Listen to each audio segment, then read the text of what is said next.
Sud Radio Berkov dans tous ses états. Le face-à-face. 13h08 sur Sud Radio, l'heure pour nous de vous présenter ce face-à-face. Aujourd'hui, André Berkov, vous recevez Marc Fromager qui vient nous voir pour ce livre Ukraine, Gaza et autres tracas, les chrétiens d'Orient, dans le nouveau grand jeu, c'est aux éditions Salvatore. Bonjour Marc Fromager. Bonjour. Marc Fromager, effectivement, Ukraine, Gaza et autres tracas. Vous avez expliqué sur le mot tracas parce que, effectivement, comme ça, à premier abord, il dit mais pourquoi il parle de tracas? C'est quand même un peu plus, hélas, plus profond, mais je voulais vous dire que votre livre m'a intéressé et je le recommande parce que aujourd'hui, quand on parle du Moyen-Orient, on parle évidemment et à raison de ce qui se passe à Gaza, de ce qui se passe en Israël, de ce qui se passe chez les Palestiniens, des importations du conflit israélo-palestinien en France, en Europe ou ailleurs. Mais ça se passe entre juifs et musulmans, etc. L'islam, le judaïsme, le sionisme, etc. Et quand même, on passe par pertes et profits, où on met en parenthèse les chrétiens d'Orient. Vous-même, Marc Fromager, vous vous occupez, on a souvent reçu les patrons des SOS chrétiens d'Orient, et vous occupez directeur de la communication, et vous avez avant dirigé l'aide à l'église en détresse pendant 15 ans. Et vous publiez ce livre. Et au fond, c'est intéressant parce que vous faites des épîtres du Liban, de l'Iran, je crois, d'un certain nombre de pays. Et où sont les chrétiens? Où étaient les chrétiens depuis très longtemps? Je rappelle que quand même, chrétien d'Orient et un certain Jésus, il n'était pas en Transylvanie, hein. Il était du côté, de la Méditerranée, et donc 2000 ans. Et vous dites quoi dans ces épîtres? Est-ce que vous dites, vous donnez la température du mental, où sont aujourd'hui les chrétiens d'Orient, quel sort leur est réservé, et quel est leur sentiment vis-à-vis de ça? Je voudrais qu'on en parle. Fromager. En fait, les chrétiens d'Orient, comme vous l'avez dit, c'est la racine, c'est là que l'Église est née. Nous, on est en France, on est latin, on est rattaché à Rome, mais jusqu'au milieu du 2e millénaire, la plupart des chrétiens dans le monde étaient en Asie. Le christianisme s'est développé vers le nord, vers le Caucase, vers ce qu'on appelle la Turquie aujourd'hui, même s'il n'y avait pas de Turcs, vers le sud, vers l'Égypte, l'Éthiopie, et vers l'est, surtout Saint Thomas, donc contemporain de Jésus, a été jusqu'en Chine, et finalement a été martyrisé en Inde. Donc tout ça, ce sont des pays encore aujourd'hui, vous l'avez dit tout à l'heure, l'Iran, l'Irak, l'Inde, où vous avez encore des chrétiens d'Orient, c'est-à-dire des chrétiens qui ont un rite oriental. Donc beaucoup sont catholiques, comme nous, sauf que ils ont un rite qui est un peu différent. Il y a aussi des orthodoxes. Alors leur nombre a vous parlez aussi des orthodoxes, bien sûr. Bien sûr, oui, c'est tous les chrétiens d'Orient. Leur nombre a beaucoup diminué au Proche et au Moyen-Orient ces dernières années. Les exemples les plus flagrants, sans doute, c'est la Turquie, avec le génocide arménien et ensuite la guerre suite à l'effondrement de l'Empire ottoman. En fait, les chrétiens représentaient 25% de la population en Turquie, et 10 ans plus tard, moins de 1%. Donc c'est quand même quelque chose de très violent. Et plus proche de nous, ce sont les guerres occidentales, notamment américaines, en Syrie et en Irak, depuis une trentaine d'années, qui ont fait s'effondrer totalement le nombre de chrétiens. En Irak, en 2003, à l'époque où en France on était encore un tout petit peu souverain et qu'on n'a pas suivi les Américains pour faire plaisir à Colin Powell et son petit tube de lait Nestlé, il y avait encore 1,5 million de chrétiens en Irak. Aujourd'hui, il y en a 150 000. Et ça s'est fait en quelques années. Donc 90% de la communauté qui a disparu. En Syrie, c'est un peu pareil. On était 8% de chrétiens dans ce pays. Maintenant, on doit être 2 à 3%. Et tout ça, encore une fois, en quelques années. Et même au Liban, d'ailleurs, la population chrétienne qui était, elle n'était pas majoritaire, mais elle était très importante, elle a beaucoup diminué. Elle était majoritaire encore jusqu'au milieu du XXe siècle. Ensuite, les chrétiens ne représentaient plus qu'un tiers, et aujourd'hui encore moins. Le problème du Liban, c'est que ça va bientôt faire 50 ans. Ce pays a été totalement détruit. Et justement, peut-être ça fera la passerelle avec la question palestinienne, mais les Palestiniens, suite à la création de l'État d'Israël, sont un peu partis dans toutes les directions, notamment beaucoup en Jordanie. Et qu'est-ce qui s'est passé? C'est qu'ils ont fini par être pratiquement sur le point d'une guerre civile, de créer un État dans l'État, et les Jordaniens s'en sont débarrassés. Alors, pas de tous. Ils ont même massacré les Palestiniens, il faut le dire. Massacré les Palestiniens. Septembre noir. Septembre 70. Ouais. Et où est-ce qu'ils sont partis, ces Palestiniens qui étaient pour la plupart musulmans? Ils auraient pu être accueillis par l'Arabie Saoudite, qui est voisine, un pays riche, musulman. Ils auraient pu même être accueillis par la Syrie ou l'Irak, qui étaient à l'époque en paix et riches, majoritairement musulmans. Eh bien non, ils sont allés dans le seul pays majoritairement chrétien de la région, le Liban, et ce qui devait se produire en Jordanie s'est produit au Liban, c'est-à-dire que 5 ans plus tard, il y a eu la guerre civile dont le Liban ne s'est jamais remis. Au Koweït, il y avait beaucoup de Palestiniens également, suite à la première guerre du Golfe, et ils les ont chassés également. En fait, le problème des Palestiniens, et moi j'ai pas de problème avec les Palestiniens en tant que tels, hein, mais aujourd'hui, comment est-ce qu'on gère cette question palestinienne? Aucun pays n'en veut. Aucun pays arabo-musulman. Même l'Égypte. Même l'Égypte, qui est frontalière. Alors vous me direz, pourquoi est-ce que ce serait à eux d'assumer cette tâche? Après tout, ils sont chez eux et sans doute faut-il trouver une solution sur place. Mais en attendant, il faut quand même se rendre compte que la gestion de cette population semble un peu compliquée, malgré tout. C'est le moins que l'on puisse dire. On va continuer d'en parler, et surtout de parler des épîtres que vous avez écrits, où vous faites le porte-parole d'un certain nombre, justement, de chrétiens d'Orient. Après cette petite pause, à tout de suite. Sud Radio Berkov dans tous ses états, midi 14h. André Berkov. Terredefrance.fr, le premier site d'articles français et patriotes, présente Ici Sud Radio. Les Français parlent au français.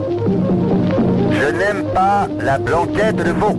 Je n'aime pas la blanquette de veau. Sud Radio Berkov dans tous ses états. Marc Fromager, Ukraine, Gaza et autres tracas aux éditions Salvator. Et vous dites les 12 lettres des chrétiens d'Orient. Donc vous avez écrit des épîtres, effectivement, du patriarcat de Jérusalem, du patriarcat d'Antioche, du patriarcat d'Alexandrie et du patriarcat de Constantinople.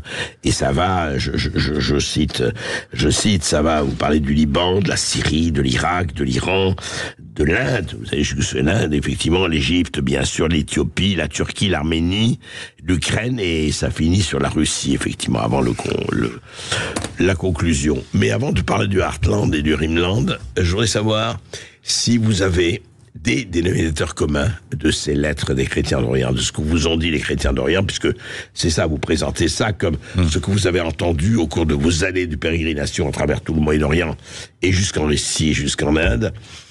Quelles sont les tendances et les ressentis que vous ressentez le plus, que vous avez captés?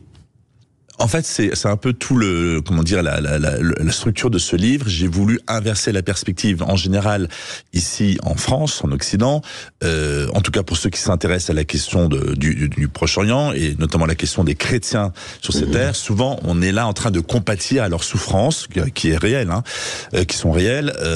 D'ailleurs, pas que celle des chrétiens, mais de toute la population dans la région.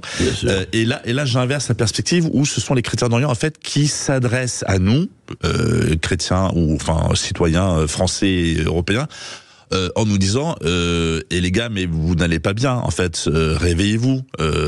Nous, on est les chrétiens d'Orient dans des situations compliquées, dans des zones de guerre, mais au moins on a encore la foi, on sait en qui on croit, on sait pourquoi tout cela se passe, et en revanche, on ne comprend pas du tout pourquoi en Occident vous vous évertuez à vous suicider, à vous détruire. Exactement. Ils comprennent pas. Alors, qu'est-ce qu'ils pensent de l'Occident, en tout cas aujourd'hui, ils sont quand même consternés par effectivement cet effondrement à tous les niveaux. On ne croit plus en rien et on a même trouvé le moyen de se saborder économiquement et culturellement et tout sur le plan civilisationnel. Et donc, ils sont très inquiets pour nous. Vous voyez, quand je dis sabordage économique, pensons par exemple aux sanctions contre la Russie. Les sanctions contre la Russie, notre ministre de l'économie imaginait et souhaitait que cela mettrait la Russie à genoux. Alors pourquoi pas, sauf que le problème, c'est que c'est vraiment l'effet inverse. C'est l'Europe qui aujourd'hui paye le prix de ces sanctions, avec une explosion du prix de l'énergie. Mais excusez-moi, Marc Fromager, moi ce qui m'intéresse, hélas, votre analyse est très juste et ici on la connaît. En tout cas, un certain nombre de gens vraiment la répercutent. Mais en quoi les chrétiens d'Orient se sentent inquiets de cela? Pourquoi ils réagissent comme ça? Ils pourraient dire oui, bah écoutez, vous suicidez, c'est votre problème, c'est pas le nôtre. Oui, sauf que en fait, on les soutenait tout de même un peu. Ils se retrouvaient notamment en Irak, en Syrie, au Liban, dans des pays comme ça, en Égypte, avec des contraintes du fait qu'ils sont devenus des minorités, voire des petites minorités, et donc s'ils perdent cette catholicité, ou même pour les orthodoxes en tout cas, ce sentiment d'appartenir à une communauté plus vaste que simplement leur communauté nationale, ils sentent bien que du coup ils n'ont plus aucun espoir. Vous voyez. Donc, en fait, on était quand même un peu une bouée d'oxygène, une bouée de secours, une bouffée d'oxygène, pour eux. Et puis, au-delà même de leurs propres intérêts, je pense que simplement, on est censé être frères et du coup, ça les attriste. Est-ce qu'ils ont peur aujourd'hui? Est-ce qu'ils ont peur de leur avenir, et pour leur avenir, et pour leurs enfants, etc., ceux qui sont là-bas? Alors, la zone que je couvre, les chrétiens d'Orient, elle est assez vaste. C'est Russie, Ukraine, tout le sud-est européen, tout le Proche et Moyen-Orient, jusqu'à l'Inde. Donc évidemment, ce sont des situations différentes. Si on reste sur le Proche et Moyen-Orient, paradoxalement, avant le 7 octobre, donc l'attaque du Hamas, c'était une zone qui était plutôt en train de s'apaiser. Les tensions avaient baissé et la guerre en Irak était quand même sur un mode mineur, voire plus ou moins terminé. Il reste des poches de l'État islamique ici ou là, mais avec des problèmes sécuritaires encore dans le nord-ouest. Bon, mais globalement, par rapport à ce qu'ils ont connu, ça allait quand même un peu mieux. En Syrie, toute la partie utile du pays, elle est en paix aujourd'hui. Il n'y a plus de bombardements tous les jours sur Alep, Homs ou Damas. Alors, il y a encore des Américains dans le nord-est du pays parce qu'il y a du pétrole, mais je pense que c'est uniquement une coïncidence. Vous avez encore les Turcs au nord-ouest, à Idlib, où sont réunis d'ailleurs la plupart des ex-djihadistes du pays. Qui sont là-bas, oui. Et avec les Kurdes, ça c'est... Avec les Kurdes, ils sont plus ou moins gérés par les Américains. En Syrie, ça va. Mais donc la partie utile de la Syrie va mieux. D'accord. Donc, et on était sur les accords d'Abraham, l'Arabie Saoudite et Israël allaient faire la paix officiellement avec des partenariats économiques. Enfin, tout allait mieux. Si on compare à la décennie des années 2010 avec l'État islamique, ou si on remonte un peu plus loin, l'Irak, la guerre contre l'Iran, etc. Et puis l'occupation américaine pendant 12 ans. En fait, la région allait un peu mieux. Bon, et donc aujourd'hui, les chrétiens d'Orient ne sont pas la cible de ce qui se produit aujourd'hui, ou alors de manière marginale. Il faudrait détailler davantage. Au nord de l'Irak, vous avez des milices chiites soutenues par les Iraniens qui sont petit à petit en train de remplacer démographiquement les chrétiens. Donc c'est pas totalement terminé, mais ils sont devenus tellement peu nombreux. Je parlais de 150 000 sur une population de 45 millions en Irak qu'en fait ils ne dérangent plus grand monde. Vous voyez, bien sûr. Mais alors justement, est-ce qu'ils n'ont pas peur? Quand je dis peur, alors vous dites que le 7 octobre, donc en fait, a rebattu les cartes et la violence est revenue et on le voit et ô combien. Et est-ce que justement ils pensent que ça peut, je veux dire les gens que vous avez vus, dont vous avez, vous n'êtes pas allés depuis le 7 octobre, mais est-ce qu'ils ont peur en fait? Est-ce qu'il y a une question existentielle qui est posée? Parce qu'effectivement, ils voient les chiffres, vous dites vous-même, 90% partis, 50%. Est-ce qu'au fond, est-ce qu'ils se disent, oui, écoutez, vous avez vu l'exode des Libanais, des Syriens vers l'Amérique du Sud, l'Amérique du Nord, l'Australie, etc. Ils disent, oui, on est peut-être l'avant-dernière génération, et puis c'est fini. Ou ils disent au contraire, ou certains, non, il y a de l'espoir, on va... C'est ça qui... Voilà. Ils ont un peu l'impression d'être les derniers des Mohicans tout de même, en Syrie, en Irak, etc. Alors la Syrie risque d'être plus impactée parce qu'elle est frontalière avec Israël, et puis au sud du Liban il y a le Hezbollah, et donc tout ça crée une espèce de front nord pour Israël, mais avec des répercussions sur la Syrie évidemment. Quant à l'Irak, ils sont un peu en dehors pour le moment de ce regain de tension. Mais encore une fois, ça c'est le Proche-Orient. Enfin, l'Égypte est dans le Proche-Orient. L'Égypte, on est sur d'autres chiffres. C'est 20% de la population égyptienne, les chrétiens. Donc eux, ils sont pas prêts de disparaître, vous voyez. Les Coptes sont très importants. Les Coptes, et puis ils tiennent la route. Enfin, je dis pas que les autres ne tiennent pas la route, mais en tout cas, démographiquement, ils ont encore ce poids qui leur permet de résister, ce qui est de moins en moins le cas dans les autres pays. C'est ça, oui. Pour les chrétiens d'Orient, après, évidemment, il y a la Russie, l'Ukraine, où là, la population est majoritairement chrétienne encore, majoritairement pratiquante, ça c'est une autre question, mais là il n'y a pas de risque de disparition, sauf pour l'Ukraine, de disparition de la nation ukrainienne, voire de disparition de la population ukrainienne. Entre ceux qui meurent On pense qu'on est à peu près à un demi-million de morts en Ukraine, un demi-million de blessés, et puis ceux qui ont quitté le pays pour éviter la conscription et qui ne reviendront pas, a priori. Alors on va en parler de cela. Effectivement, ce n'est pas les chrétiens d'Orient au sens Proche-Orient du terme, mais c'est intéressant aussi de voir effectivement les aventures de la foi et les détours de la foi. À tout de suite. Sud Radio Berkov dans tous ses états. Appelez maintenant pour réagir 0826 300 300. Terredefrance.fr, le premier site d'articles français et patriotes, présente Ici Sud Radio. Les Français parlent au français. Les carottes sont cuites. Les carottes sont cuites. Sud Radio Berkov dans tous ses états. Alors ce grand jeu dont vous parlez, Marc Fromager, dans votre livre qui vient de paraître aux éditions Salvator, ce grand jeu, et Dieu sait c'est un grand jeu puisque c'est aux dimensions planétaires. Alors vous avez pris effectivement le biais des chrétiens d'Orient, mais évidemment le jeu géopolitique dépasse de très loin cela. Et dans les voyages que vous avez faits depuis 15 ans, hein, puisque vous vous êtes occupé de l'Église en détresse et puis actuellement de SOS Chrétien d'Orient, qu'est-ce qu'on sent? Enfin, je veux dire, vous aviez un tableau à faire. C'est les grandes lignes. C'est qu'est-ce qu'on sent, qu'est-ce qu'on voit arriver et advenir. Alors en fait, le grand jeu, donc c'est une notion historique. Hein, c'était l'affrontement entre les Russes et les Britanniques en Asie centrale. Là maintenant, c'est le nouveau grand jeu. Donc ce sont pas des termes ou des concepts que j'ai inventés. Hein, ils existent. Le nouveau grand jeu, il y a toujours les Russes. Les Américains ont remplacé les Britanniques et il y a maintenant les Chinois. Et en fait, qu'est-ce que ça traduit? Ça traduit en fait un basculement du monde. Depuis l'implosion du RSS en 91, on était dans un monde unipolaire, totalement dominé par les États-Unis. C'est toujours le cas aujourd'hui, sauf que apparaît maintenant une espèce de multipolarisation avec des acteurs assez importants, notamment la Chine, l'Inde, la Russie, très important, oui. se sont regroupés déjà depuis quelques années dans ce qu'on appelle les BRICS, donc Brésil, Russie, Inde, Chine et Afrique du Sud, et auxquels se sont ajoutés depuis le 1er janvier, c'est récent, tout ça se produit maintenant, l'Arabie Saoudite, l'Iran, les Émirats Arabes Unis, et je ne sais plus quel autre pays, l'Argentine peut-être. Bon, déjà le simple fait que l'Argentine, non, pour le moment. Javier Milei est très proche des Américains. Alors lui, il était candidat, puis il a arrêté. Voilà. L'Arabie Saoudite, qui était le précaré des États-Unis, qu'ils veuillent, enfin non seulement qu'ils veuillent, mais ils l'ont fait rejoindre les BRICS, c'est quand même très étonnant. Et il y a l'Iran aussi. Or, l'Arabie Saoudite et l'Iran ne s'entendaient pas spécialement jusqu'à maintenant. Et donc tout ça. Et ce sont les Chinois qui ont fait une médiation entre l'Arabie Saoudite et l'Iran, ce qui est quand même intéressant. Oui, mais c'est quand même leurs intérêts aux deux pays aussi. Bien sûr. Alors qu'ils se sont jamais affrontés directement, mais ils se sont affrontés au Yémen, ils se sont affrontés en Syrie.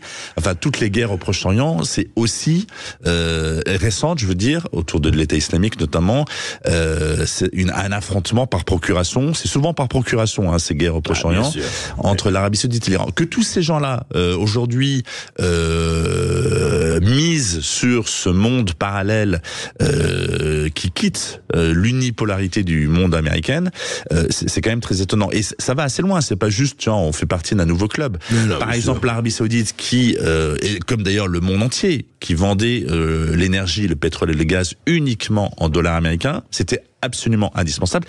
Personne n'aurait fait autre chose. Ah ben, il y en a qui ont voulu. Saddam Hussein, il a été exécuté. Kadhafi aussi. Kadhafi, c'est une des raisons pour lesquelles on a évidemment cherché à s'en débarrasser. Bon, bref, que l'Arabie Saoudite aujourd'hui vende du pétrole en yuan chinois ou en d'autres monnaies, c'est quand même en fait une accélération de la dédollarisation de la planète et donc un affaiblissement possible, potentiel, de, en tout cas, la puissance américaine.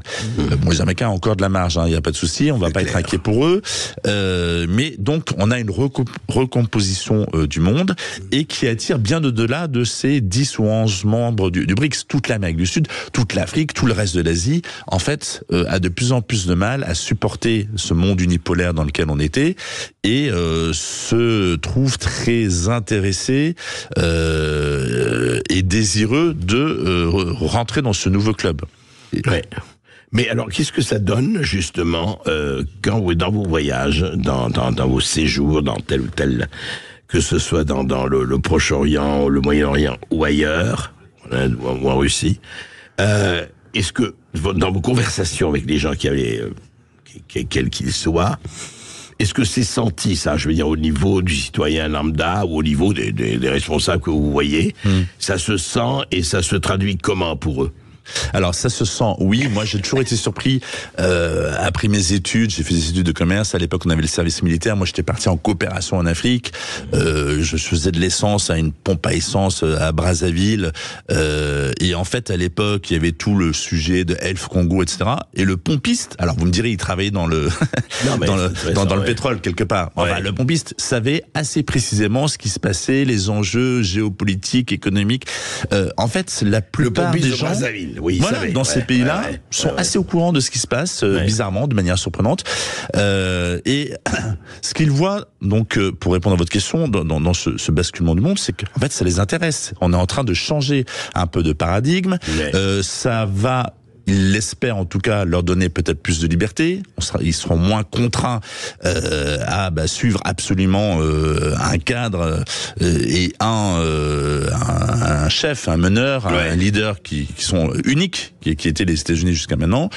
En revanche, ce qu'ils disent toujours, c'est leur incompréhension totale de pourquoi l'Europe fait ce qu'elle fait, pourquoi l'Europe se victimise, pourquoi elle accepte ce suicide dont on parlait. C'est un peu ce que les chrétiens d'Orient vous dites de l'Occident et de l'Europe, et ils vous le disent là plus généralement sur la géopolitique. Bien entendu, et eux comprennent très bien, par exemple, que l'Europe aujourd'hui est le dindon de la farce dans l'opération ukrainienne. Vous voyez, en Ukraine, alors si on reprend la chronologie, ce sont les Russes qui attaquent l'Ukraine en février 2022, mais ça ne suffit pas à dire que toute la responsabilité est russe.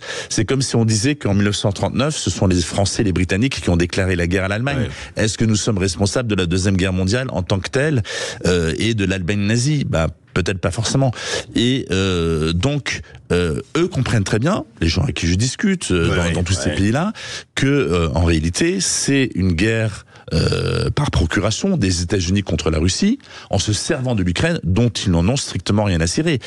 Biden allait jusqu'à dire qu'on allait se battre jusqu'au dernier Ukrainien vivant. Mais est-ce que les gens réfléchissent quand ils entendent ce genre de phrase? On, c'est-à-dire nous, les Occidentaux, on va se battre, mais sauf qu'on va pas mourir, puisqu'on n'est pas sur le champ de bataille, jusqu'au dernier Ukrainien. Donc Sauf qu'aujourd'hui, un certain président dit, attendez, on va peut-être envoyer des troupes. Ça c'est le risque, effectivement. Alors, est-ce que c'est que de la communication? Est-ce que c'est vraiment aujourd'hui le scénario où on va en fait... Parce que l'Ukraine est en train de perdre cette guerre, et si elle n'était pas soutenue massivement par l'OTAN, aurait déjà plié bagage depuis longtemps. Mais il peut y avoir une fuite en avant, c'est-à-dire on va aller plus loin, on va envoyer encore plus d'armes, des armes de plus en plus dangereuses, et dans ce cas-là, ce conflit durera éternellement, très longtemps. C'est le principe des guerres modernes, c'est qu'il faut que ça dure longtemps, parce que derrière il y a des intérêts, et ces intérêts ne fonctionnent que si la guerre continue. Et à votre avis, encore une fois, de ce que vous avez vu et entendu et puis réfléchi, analysé de voyage, est-ce que parce qu'on entend beaucoup de bruit de bottes, vous savez, on joue à retenez-moi sinon je fais un malheur, on joue au bras de fer, etc. Il y a quand même quelque chose, parce qu'on le voit, il y a quand même quelque chose qui a une dimension, alors on ne peut pas jouer les Cassandres, tout ça, mais il y a une dimension nucléaire quand même qui n'est pas mince. C'est que pour la première fois, effectivement, on se dit, on entend armes nucléaires tactiques, ou nucléaire appauvri, au lieu de nucléaire enrichi, mais on l'entend beaucoup en ce moment. Alors oui, c'est effectivement inquiétant. Maintenant, il peut s'agir d'une montée aux extrêmes, comme on l'a déjà vu récemment à plusieurs reprises. On peut revenir par exemple sur la crise des missiles à Cuba. Ils ont été assez loin quand même, les Russes et les Américains. Et au dernier moment, vous avez l'intelligence politique de Kennedy et de Khrouchtchev peut-être, mais peut-être Kennedy au départ. De Khrouchtchev aussi, voilà, qui dit on va peut-être s'arrêter là parce que sinon l'étape suivante c'est quand même en fait la fin. On peut imaginer qu'aujourd'hui on est dans cette espèce de montée aux extrêmes, on se teste, on se titille et au dernier moment en fait on se dit on va peut-être trouver une autre solution, vous voyez. Donc en soi, c'est inquiétant évidemment, d'autant plus qu'autrefois il y avait juste la bombe nucléaire et tout était terminé. Maintenant, comme vous le dites, on a des missiles nucléaires tactiques, mais qui vont pas tout détruire la planète, pas tout de suite.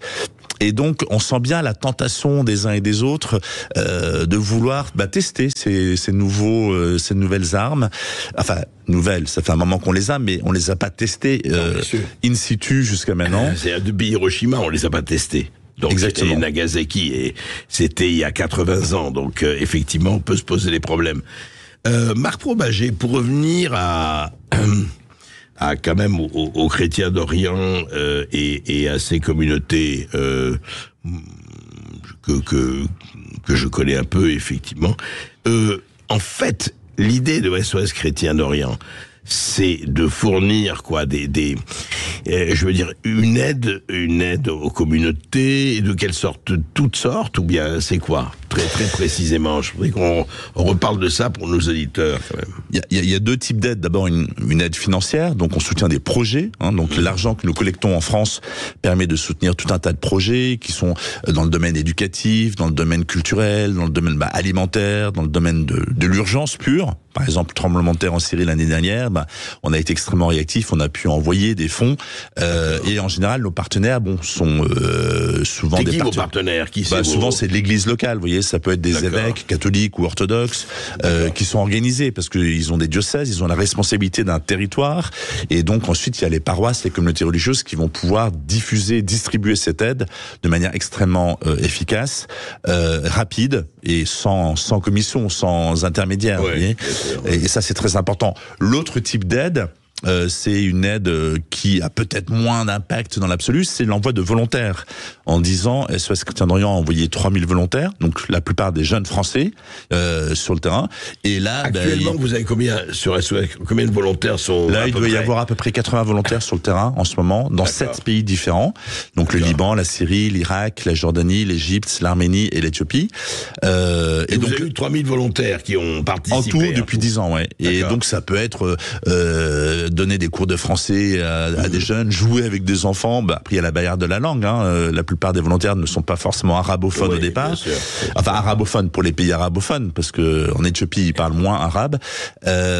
Et ça peut être repeindre des maisons, ça peut être distribuer des colis alimentaires. Donc, encore une fois, c'est pas ça qui va sauver le Proche-Orient, mais cette présence de jeunes occidentaux, quand même, touche le cœur des gens sur place, qui se disent qu'est-ce qu'ils viennent faire là? Pourquoi est-ce qu'ils prennent ce temps? Il n'y a pas de risque sécuritaire très important, mais c'est bien d'être là, d'avoir une présence là avec eux. Oui, bien sûr. Voilà. Bien et sûr. ça, je pense que ça ne se mesure pas, en tout cas moins que des bilans financiers d'envoi de fonds, mais l'impact est très important. Impact très important pour les chrétiens d'Orient là-bas, mais aussi, je pense, et c'est vraiment, en tout cas notre désir, impact pour la formation de jeunes Français qui reviennent en ayant une meilleure compréhension de ce qu'est l'Orient, qui ont donné du temps, et donc c'est un peu aussi la formation d'une petite, mais d'une part de la jeunesse française. Oui, et puis qui aura connu cette région, qui iront travailler là en plus. Et dans la plupart des cas, l'envie pour presque tous d'y repartir. D'y repartir, soit pour une mission à nouveau de volontariat, soit pour redécouvrir ces pays ou les autres pays où ils n'ont pas été. Donc une vraie appétence pour tout ce qui se passe dans la région. Et alors, Marc Fromager, qui vous finance? Qui finance SOS Chrétiens d'Orient? Des donateurs. Donc c'est une association de loi 1901. Association 1901. Association de loi 1901. Donc avec des petits donateurs, des moyens donateurs, des grands donateurs, comme toutes les associations, et qui sont fidèles, certains depuis 10 ans, et qui sont interpellés par ce que nous faisons. Alors c'est vrai que ensuite l'actualité nous aide. Vous voyez, lorsque vous avez une grande crise ou un tremblement de terre, etc. D'un seul coup, la région revient au cœur de l'actualité, et pour beaucoup de personnes qui sont sollicitées par mille et une choses et puis par leurs propres difficultés, l'actualité en fait est importante à un moment donné pour remettre le sujet au cœur sur la table. Et une guerre, une guerre, un tremblement de terre, toute chose qui montre un peu je dirais la misère, ou en tout cas la fragilité de la situation. Malheureusement, la région n'en est pas exempte. Et même si, ce que je disais tout à l'heure, il y avait plutôt une baisse de la tension au Proche et au Moyen-Orient ces derniers mois. Effectivement, le 7 octobre a un peu tout remis en cause, en tout cas sur la Terre Sainte et sur la partie frontalière, Liban, Égypte. Pour le reste, ça n'a pas encore eu d'impact très important. On va continuer à parler avec Marc Fromager après cette petite pause. Oui, et puis avec vous, évidemment, 0826 300 300, 0826 300 300 pour réagir et poser toutes vos questions ou pour intervenir dans l'émission. À tout de suite sur Sud Radio. Sud Radio. Sud Radio. Parlons vrai. Parlons vrai. Sud Radio. Parlons vrai. Terredefrance.fr, le premier site d'articles français et patriotes, présente Ici Sud Radio. Les Français parlent au français. Je n'aime pas la blanquette de veau. Je n'aime pas la blanquette de veau. Sud Radio Berkov dans tous ses états. 13h48 sur Sud Radio, toujours avec Marc Fromager. On parle des chrétiens d'Orient et nous avons Jean-Paul qui nous appelle depuis Toulouse. Bonjour Jean-Paul. Bonjour Jean-Paul. Oui, bonjour André, bonjour Marc Fromager. André Berkoff, mille merci pour votre émission. Donc ça permet d'ouvrir les yeux à pas mal de monde. Merci. C'est courageux, c'est très très bien et j'adore. Question pour les chrétiens sur les chrétiens d'Orient. Le chef des chrétiens s'appelle le pape. C'est le pape François. Et il y a peu d'années, il a fait un voyage en Syrie. Et plutôt que comme symbole pour soutenir les chrétiens d'Orient, il a ramené un couple de musulmans pratiquants. La femme était voilée. C'était une biologiste. Et c'est ce qu'il a ramené de là-bas comme symbole de son soutien aux chrétiens d'Orient. Donc ça pose quand même un certain nombre de questions. Et le deuxième point que je voulais aborder, c'est le massacre d'autres chrétiens, donc les Arméniens, opérés à l'heure actuelle par les Azéris. C'est plus les Turcs que seulement les Azéris s'y sont mis. Or, l'Azerbaïdjan est soutenu officiellement par von der Leyen, donc par l'Europe. C'est-à-dire qu'indirectement, nous, Européens, soutenons le massacre des Arméniens là-bas au Proche-Orient. Donc, qu'en pense votre invité ? Marc Fromager. Merci pour vos questions. La première sur le pape. Alors le pape, c'est effectivement le patron des catholiques. En Orient, vous n'avez pas que des catholiques. D'ailleurs, dans certains pays, vous avez beaucoup plus d'orthodoxes que de catholiques. C'est le cas de la Syrie, par exemple, ou de l'Égypte, où les catholiques sont vraiment tout à fait minoritaires. Donc le pape n'est pas le patron de tous les chrétiens d'Orient. Premier point.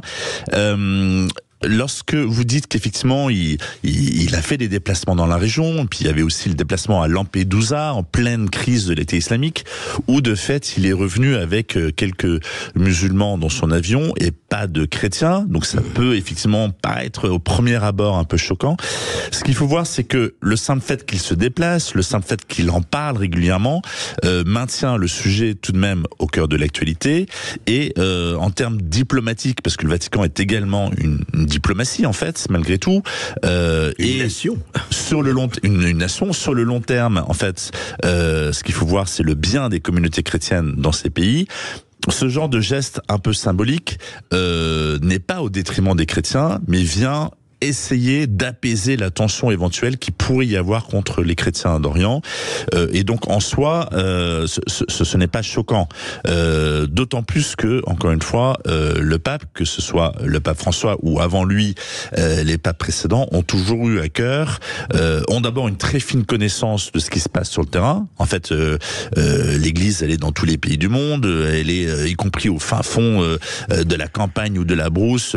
Alors ce n'est pas une officine de renseignement, mais de fait, elle sait très bien ce qui se passe, et elle a le temps long, elle a 2000 ans derrière elle d'expérience. Lorsqu'elle pose ce genre de gestes symboliques, ils sont en général étudiés, et l'idée est, encore une fois, même si ça peut paraître paradoxal, de veiller à la protection des communautés chrétiennes dans ces pays-là. Le deuxième point, Van der Leyen et donc la politique de l'Union européenne sur le conflit azéri-arménien. Donc là, on est quand même sur un autre sujet. Oui, on peut trouver que c'est désolant. Maintenant, l'Azerbaïdjan, c'est du gaz dont on a besoin, d'autant plus qu'on s'est volontairement privé, enfin officiellement en tout cas, du gaz russe. Donc on essaie d'avoir des bonnes relations avec tout le monde. Sans doute que l'Union européenne pourrait élever un peu plus la voix contre ce qui s'est passé en Arménie l'année dernière, donc l'évacuation du Haut-Karabakh qui est la racine historique de l'Arménie, où vous avez eu des massacres, pas forcément beaucoup, mais en tout cas un exode forcé de la population de 120 000 Arméniens, et pas beaucoup de soutien pour le coup pour l'Arménie, même si la France, sans doute parce qu'on a une communauté arménienne assez importante chez nous, essaye de temps en temps de tout de même faire quelque chose pour l'Arménie et en parler, ce qui a d'ailleurs le don d'agacer l'Azerbaïdjan, que l'on retrouve ensuite en Nouvelle-Calédonie ou sur d'autres théâtres. En fait, chacun évidemment essaie de se défendre à sa porte. Mais il y a une chose quand même, Marc Fromager, vous avez vous-même évoqué. Alors évidemment, on va pas parler de la position de l'Église. Enfin, on va pas parler. Quand on évoque effectivement, et vous l'avez évoqué au début, les chiffres quand même tout à fait plus que troublants, enfin de la baisse de population chrétienne un peu partout en Orient en tout cas. Est-ce que l'Église, c'est une question évidemment, on n'est pas à leur place et vous avez raison de parler de diplomatie, mais est-ce que peut-être que quelquefois l'Église n'aurait pas pu se manifester un peu plus, non pas avec ses gardes suisses et non pas dans le rapport de force, mais c'est intéressant de voir que pendant des siècles et depuis les croisades et autres, on s'est battu effectivement au nom de la religion. Et c'est peut-être bien d'ailleurs qu'on ne se bat plus, selon l'art, en tout cas une partie. Mais justement, nous, certains se battent au nom de la religion et d'autres ne se battent plus du tout. Est-ce qu'il n'y a pas quand même un équilibre à garder? Ce qui n'est pas, je le concède, c'est plus facile d'en parler que de le faire. Mais quand même, est-ce qu'il n'y a pas eu un peu, non pas abandon, mais un peu... je dirais un certain laxisme de ce côté. Je ne sais pas ce que vous en pensez. Vous l'avez dit, les gardes suisses qui sont pourtant de bons soldats à la base, suisses pour le coup, comme le nom l'indique. Il y en a pas beaucoup non plus, donc c'est pas eux qui vont d'un seul coup rétablir l'ordre et la paix au Proche-Orient. Donc en fait, on revient toujours à la question de la puissance. Vous pouvez avoir une puissance informationnelle ou symbolique ou un impact religieux, c'est très bien, mais le Vatican n'a pas d'armée. D'ailleurs, c'était la question de Staline. Le Vatican, combien de divisions? Donc après, vous pouvez toujours parler. Pour les croyants, vous pouvez prier, et on pense que ça a un impact, si on est croyant. Mais ensuite, de là à exiger la réciprocité ou la défense de communautés chrétiennes, etc. Si vous n'avez pas le bras armé, la force tout de même à imposer quelque chose, eh bien ça ne sert pas à grand-chose et ça peut même être contre-productif. Et c'est là où on rentre effectivement dans tout le sujet de la diplomatie. Et c'est par exemple tout le questionnement de Pie XII pendant la Deuxième Guerre mondiale, qui savait très bien que s'il avait davantage parlé de la question juive vis-à-vis de l'Allemagne nazie, ça aurait sans doute été pire. Et ça, c'est expérimental. Par exemple, l'épiscopat néerlandais avait élevé la voix et le résultat, ça a été des persécutions encore plus fortes. Vous voyez. Donc là, aujourd'hui...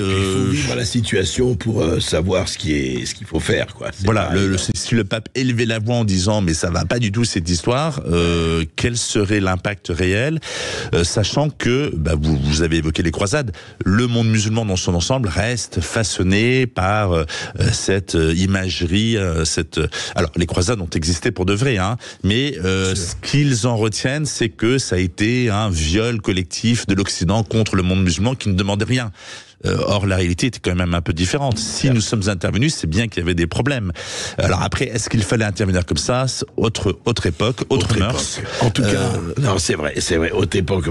En tout cas, lisez le livre de Marc Fromager, Ukraine, Gaza et autres tracas. Et on a compris, le tracas, c'est pas au sens léger du terme. Les chrétiens d'Orient dans le nouveau grand jeu aux éditions Salvator. Et c'est vraiment une question qui est ouverte. Elle est ouverte comme une question, je dirais une plaie ouverte. C'est vrai que ça va être quelque chose pour certains de dur, mais gardons l'espoir, toujours gardons l'espoir évidemment que on arrive quand même à une certaine paix dans cet univers. Comme disait quelqu'un, cette terre promise est si difficilement tenue. Merci Marc Fromager d'avoir été avec nous. Merci André Berkoff d'avoir animé l'émission. Vous revenez demain, comme tous les jours, de midi à 14h. Et tout de suite, c'est Brigitte Lahaye sur Sud Radio. À demain. Sud Radio Berkoff dans tous ses états, midi 14h. André Berkoff. Avec terredefrance.fr, le premier site d'articles français et patriotes.